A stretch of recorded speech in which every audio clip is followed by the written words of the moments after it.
Good morning, ladies and gentlemen. I am today at Windsor in London at the swank global headquarters of IHG Hotels and Resorts. And for the next 20 to 25 minutes, I am going to be in conversation with one of the world's most distinguished hospitality leaders who manages amongst the top 3 hotel companies in the world with over 6,200 hotels in over 100 countries and counting. Ladies and gentlemen, I have the privilege to be with Elie Maalouf, CEO, IHG Hotels and Resorts. Elie, thank you so much for seeing me today, and I'm truly excited about our conversation today for the benefit of our delegates and audience at HOPE 2024. Well, thank you, Mandeep. Thank you for joining me today in London. And look, I really wish I could be with you in person here in Goa in February. Unfortunately, I can't, but I look forward to being in India later this year. We certainly will look to see you when you're there, and hopefully we'll have you in one of our forthcoming conferences. Excellent, excellent. Elie, let's start a little bit with the global picture. We've seen a bounce back of the sector post-COVID, and I think we've now almost completed 2 years in a post-COVID era. Almost most parts of the world have seen a fair amount of returning to where it was in pre-pandemic times. There seems to be a positive sentiment around the sector, but how do you look at the next 12 months from your perspective, given the background, given what you have witnessed in the past couple of years, along with some of the headwinds that there are in terms of recessionary trends that we're seeing in US and in Europe, and of course, the skirmishes that we're seeing across borders in many parts of the world? Yeah. Well, first, we look at this business a lot longer than 12 months. We've been an entity in hospitality in one form or another for 80 years, just about. And over those 80 years, yes, they've been highs and lows, but this industry and our company makes higher highs and higher lows. So what really matters when you're leading a business, when you're thinking about strategy, when you're making plans, when you're dealing with customers and with owners, when you're going into markets, is what is the long-term trend. This is not a short-term business, it's a long-term business, and the trend is upwards. It's upwards because it depends on growth of population around the world, most of the middle class, and India's on a great trajectory for that, and growth of GDP around the world. Also, India's on a great trajectory for that. As long as you have growth of the middle class, growth of GDP around the world, travel will grow. The reason it bounced back so strongly after the pandemic was because it's irrepressible. Because the pandemic artificially repressed travel. Governments repressed travel. They told people to stay home for safety reasons. People were afraid to travel, but that wasn't what they wanted to do. And as soon as they were free to travel a little bit, they were out there doing it with a vengeance. And they keep doing it because it's what human nature drives you to.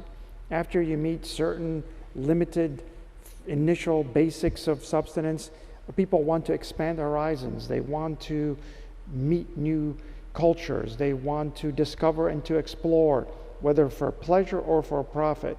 That's irrepressible, and it will continue to grow. So we're not surprised that the bounce back was strong. We planned for it, and we're never as pessimistic about travel as people were during the depths of the pandemic, which was a terrible time, but it was a temporary period.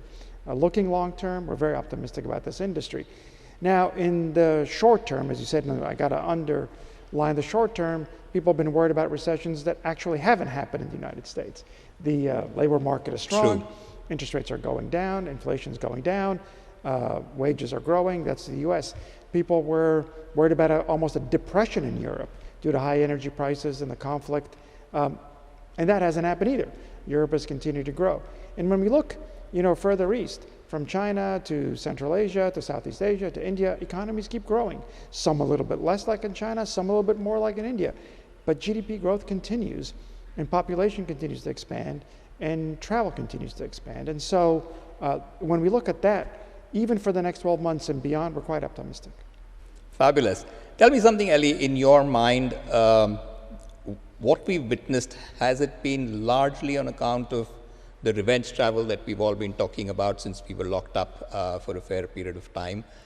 Or do you think that there is a change in customer behavior post-COVID and travel has gained much more significance in the lives of people than it was pre-COVID? And do you think, as a result of that, travel and tourism will be a larger contribution to global GDP than it used to be at around 10% earlier? Yeah. Well, I think it's all those factors. First, initially, when restrictions were lifted, you saw that pop, you saw that bounce back as people got to do what they've wanted to do, which is get out, to explore, to go to restaurants, to get on airplanes, to go to hotels, to have experiences versus sitting within four walls and just buying stuff that got delivered to their front door. That was fun for a little bit. It got old really quickly. So there was that revenge travel, so to speak. We're past that now. Now we're just in a sustained high level of travel as people are continuing to do what they like to do, what they've always done before, which is travel for business. And yes, we've learned how to do a lot of things virtually ourselves, virtual meetings, hybrid meetings, but it's not reducing the amount of travel we're doing. We're just working harder, honestly, because we can interact more virtually. But for the real important stuff, for the real connections, we have to go in person. You're not doing your GOA conference in February virtually, are you? Now, some people are going to have to come in remotely like me, recorded, but you're going to have hundreds of participants live because it doesn't make sense not to interact. The Correct. value of being together is about being together and having those small conversations outside of the sessions, in the hallway, at the cocktails, during the dinners. That's where the value is. So travel is now beyond revenge. It's on a consistently strong pattern. When you ask about, the outlook for that, I think the outlook is consistent in that. There have been some changes. People are working a little more flexibly. And that flexibility that corporations like ourselves have introduced is actually very good for hotels, very good for travel. It's extended the weekend and extended your holiday. So instead of leaving the same day of the week and coming back the same day, people are leaving different times. Thursday used to be our biggest, checkout day. Now it's our biggest check-in day as people stay for longer weekends. So there have been some permanent changes. I say the third thing is, after 2 years of being restricted and locked in at home in many parts of the world, people put a greater emphasis on these experiences, as you said. They realized that the material goods, the bicycles and dishwashers and TVs and sweaters and shoes that they bought got them satisfaction up to a certain point. Then you have too many of them. Correct. But you never hear people say, I've had too much travel. They don't come back from their last trip and say, well, that's the last trip I need. Enough and no more. No. They may say, well, that's the last TV I need to buy. I've got 6 of them in my home by now, or I don't need another refrigerator. But they never come back from a trip and say, well, I don't want to do that again. No, they're already planning their next one, whether for business or for pleasure. And so I think people realized that there's some things they want to do less of, like maybe go to the office or go to the shopping mall, but some things they want to do more of, interact with people and have experiences. Generally, our sector has been a bit of a slow adapter of technology than compared to a lot of other businesses. Do you think that's going to change, and do you see something which might disrupt the sector, and what is your view on the AI that is now being spoken about almost everywhere? Yeah, I mean, it's been 10 minutes, we haven't said artificial intelligence. That would be rare in today's conversation. Absolutely. But there's more than that. I'd say actually at IHG we're pleased that we don't feel like we're laggards in technology, neither in our industry nor across other industries. We're the first to introduce a completely new cloud-based guest reservation system, GRS, 5-6 years ago, even longer, I think. And now we're in V2 of that. Others in the industry are now adopting it, but we pioneered that. Our launch of IHG One Rewards new platform last year, our new app, I think is pioneering. It allows you to pick your own experiences, to pick your own preferences, to pick your own rewards versus pick your own milestones versus we telling you what you've earned. You get to pick what you earn. We think we're leading in that. We are in the middle of a launch of a new revenue management system revision starting around the world this year. We're deploying it, powered by artificial intelligence. It's going to allow our hotel operators and our revenue managers to make the best revenue decisions for our hotels and for our operators. So we think that we've been on the vanguard of technology, not really laggards in technology. Artificial intelligence. First, I think you have to start with actual intelligence. Correct. That's what drives artificial intelligence. It's people driving machines, people building algorithms, people building models. But the heart of it is people. I'll come back to that in a moment. We've been deploying artificial intelligence in different ways across the business for quite a bit of time. We have an expert group that takes all these ideas and then decides which experiments we're going to do and which ones are going to grow at scale. We're today deploying it, for example, with chatbots that are empowering our guest relations people to have better in-person conversations. They may be text conversations. So always when we're looking for a technology, we're looking at technology that allows people to make better decisions, interact better with people. It's not to replace people. It's not to have you working with a machine only. We have to remember, people come to hotels, come to IHG for hospitality, not for, a chatbot. IHG has close to 930,000 rooms on last count, and it's very dynamic. It keeps changing. And it's only a matter of time before this reaches 1 million rooms, which will take you into the league where the other 2 million room hotel brands, which is Marriott and Hilton. Tell me something, where do you think the next lot of these rooms, which part of the world is going to be the most active from your point of view? Is Asia going to be a big player in this? First, Mandeep, I'd say we don't think just in terms of rooms. We think in terms of hotels, of destinations, of experiences, and of investments for owners that bring the right experiences to guests and the right returns to owners in the right markets. And rooms are an output of putting the right brand in the right location with the right owner for the right guests. It's not an algorithm just driving rooms, because we have 19 brands, and a Holiday Inn Express room is very different from a Kimpton or Six Senses room. It's really about the hotel, it's about the experience that happen to have rooms in them that then drive that outcome that you're talking about. So whether we're at 930,000 or 1 million or 1.2 million, we'll break all those barriers and go beyond. It's more about driving that growth with the right brand in the right location. And we think that growth is everywhere. What's really exciting, what I'm really excited about is, first, I think we're actually early in our journey to IHG. Yes, we've been around 80 years in many different forms, but I think we're just early in the opportunity we have and the growth that we have. And it's not limited to one part of the world. The United States, yes, it's the most mature hotel market in the world, and yet there's so much runway. I mean, when you get on a plane from New York to San Francisco, there are a few cities in between, but a lot of open land and a population that's still growing. In Europe, there's a lot of opportunity for converting really great heritage hotels to many of our brands. In the Middle East, we're growing rapidly.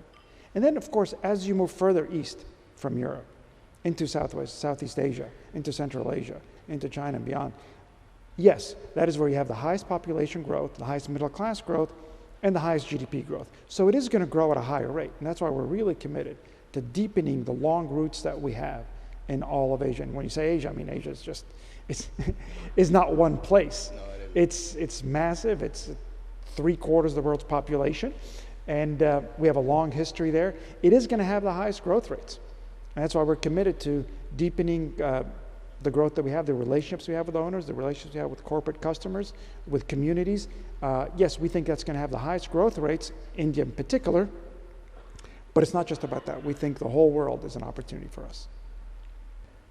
So let's talk a little bit about India, Elie, Yeah. because that would be of great interest to our audience, and just to understand how important is India in the scheme of things, given that India now is becoming geopolitically very important. It is the world's most populous country. It will be the third largest economy in the world very soon. The per capita room density in India is very, very low, and it probably and possibly offers a great growth opportunity. So I just want to understand how are you looking at India, and how important is it in the scheme of things? Look, it's very important. We're looking at it just the way you are, as a vast market, which actually many sub-markets within India. India's a continent, it's not a country, right? That's true. with its size and with its population. And yet I'll also say a lot of people are even more excited about India this year because the headline is it's become the most populous country in the world. India was a great opportunity before that too. It isn't that going from 1.2 to 1.3 billion all of a sudden changes the dimension of things. It was already a very big opportunity. We recognized it a long time ago. We have nearly 50 hotels in India and an equal number of hotels under development. We've been there a long time, and I'm going there later this year, hopefully in April, to really drive a new strategy for growth in India. There are a lot of really exciting things happening in India beyond the population growth. You're looking at among the highest GDP growths in the world, the highest GDP growth, I think, 5.5% over the last 10 years, the highest GDP growth forecasted in 2014 among the top 14 countries. But it's even deeper than that. You've got significant infrastructure growth, 10,000 kilometers of roads being built every year, 1.3 trillion invested in infrastructure. And that infrastructure is reaching the whole population. That's what's really exciting. It's building a middle class. You have a middle class that over the last 10 years has grown from 300 million to over 500 million.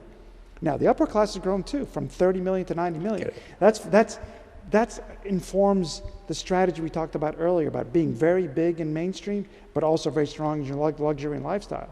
The Indian market addresses both very well. There are some wonderful resorts and urban destinations in India, but also a great middle class just waiting to travel. India has been driving technology to its people. Your platform that has put 500 million, digital bank accounts with the most needy people, and 1 billion people on the internet, and 60% of the population is on mobile phones. Investments in healthcare. So all of this is infrastructure ultimately, an improvement of lives and building of middle class that are the foundations of building hospitality. And so then we look at that penetration that you said, we say the fundamentals are in place from an infrastructure point of view, from a population point of view. The penetration's low. We have the best portfolio brands in the world to address middle class, upper class, and the rising growth. It's a strong internal market to begin with a leisure culture and a hospitality culture and a celebration culture that is unparalleled. We're very excited about India. You've been a very early entrant into India and with the Holiday Inn brand, and I remember I was a general manager with a Holiday Inn hotel as early as 1994. And I have to say that it has been one of my very cherished career periods. I spent about 4 years with Holiday Inn, and it had a lot in shaping my career from what I learned at that time. But I was wanting to talk a little about Holiday Inn as a brand. And between Holiday Inn and Holiday Inn Express, it's probably one of the world's most recognized brands, and has the potential to do a lot better in terms of its distribution than what we see at this moment in time. And of course, India has its own challenges. One of the thoughts that come to mind is, are you at all open to acquisitions in India?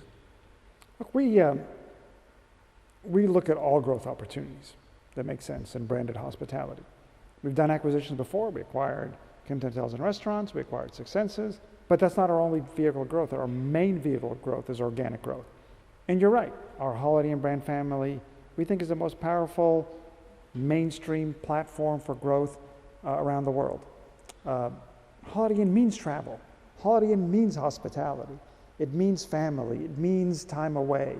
It means being taken care of when you're not home. It's synonymous with it. And it's still growing rapidly. We want to grow more with those two brands in India, and I'm confident that we will, now that all those factors that you just mentioned are coming into place. But those brands are growing very well around the world. Holiday Inn is 1,500 hotels around the world, and another 20% under development. Holiday Inn Express is over 3,300 hotels around the world, and another 23% under development. In fact, at IHG, we don't have a single one of our 19 brands with less than 20% under development compared to what's open. That's a profile. That's a profile of young brands, even Intercontinental, that opened its first hotel almost 80 years ago, has about 215 hotels open, almost another 100 under development, many of them in Asia. That's a profile of a young brand that's been around 80 years. And so we have the experienced brands that are known and recognized, but they're still young in their growth. And I'm confident Holiday Inn Express, Holiday Inn, and the rest of our portfolio has a long runway in India because there's a strong middle class, there's a growing upper class, there's a strong international inbound, but a very strong domestic travel that travels for leisure, for celebrations. I mean, when you have a wedding in India, it's a week. Correct. And it's thousands of people. And what better industry to address it than our hospitality industry? And we're gearing up for that. So we think that Holiday Inn and Holiday Inn Express have a long runway in India. Okay, so I take it that you're open to acquisitions if there was something which was worth your while. We're always looking at the right opportunity, that it's a good fit for ourselves, good fit for our owners, and at the right value. But we have a portfolio to address growth opportunities even without that. Okay, Elie, let's move a little to the personal bit, and let's get to know Elie Maalouf, the person. With the kind of responsibility that you have and the kind of business that you run, which is a 24/7 business and spread across the world, how do you de-stress? What is your best way of de-stressing from the rigmarole of work that you do? It's not an easy question, Mandeep, and I think that what I'm honest with a lot of people about, and people looking to grow their careers and get to a certain point like this in life, is there's not going to be a balance. It's not going to be unstressful. You have to make a lot of sacrifices. There are a lot of things that I don't do that a lot of my friends get to do because I'm dedicated to doing this, and I'm happy I love doing this. It's just what I want to do. But I think where a lot of stress comes is when you pretend that you're going to do all these other things. You're going to run a great global company and be dedicated to it, leading colleagues and owners and people around the world. And yet you're still going to, be a celebrated chef and write books and train for marathons. Maybe one or two of those things you can tack on. You just have to accept the fact that you're going to do a little bit of a few other things. You're going to be average at a few other personal things because you want to be really good at what you're doing here, because you have a duty and a commitment, a duty to your colleagues, to your investors, to your owners, and to your board to deliver on what you said. And so maybe you're not going to win that chef award. Maybe you're not going to write that book and novel. Maybe you're not going to binge watch those 12 episodes of something. There's another stage in life where you're going to do that. I think I see a lot of people stress out because they're trying to do all these things. Now, if you can get away with 3 to 4 hours of sleep, maybe you can. I can't. Another part of what I do is I understand what's important for me. Rest is important. A level of exercise is important. Good healthy nutrition is important. But it starts with understanding what you also can't do or don't want to do. And frankly, there's a liberating sense when you just let some of those things go. You say, okay, fine. My golf game will be terrible until when I'm not doing this job. And I'm not going to learn how to play this instrument until all those things you just push away. You're going to get to them, right, but maybe later. Okay, interesting point of view, actually. And before we wrap up, Elie, it'd be interesting to know what's a good vacation for you. What do you consider a good vacation? Is there a favorite destination? Where would you go if you went for a vacation? Mandeep, there's so many fabulous places in the world, and I won't name one in particular because I love so many of them, and I haven't explored many yet. I'll say that I just came off a couple of weeks of work rest at home, and those were really special. First, the feeling you get of not having traveled for 2 weeks is something you'd forgotten about. Your body feels differently. You feel better. You've rested. You've been in one time zone for 2 weeks, which is something I'd not experienced in a very, very long time. That was very good. Just staying with family, spending real time with them, seeing my mother multiple times, seeing my sisters, being with my boys and my wife, and just a few friends. Really didn't go anywhere, didn't do anything special. But again, deciding the things you're going to do really well and not trying to clutter the schedule with all sorts of things was very good. I would do that again. I would do that all the time. Elie, this has been wonderful. Thank you so much. And I look forward to seeing you in India and at Hope very soon. Thank you, Mandeep. Likewise.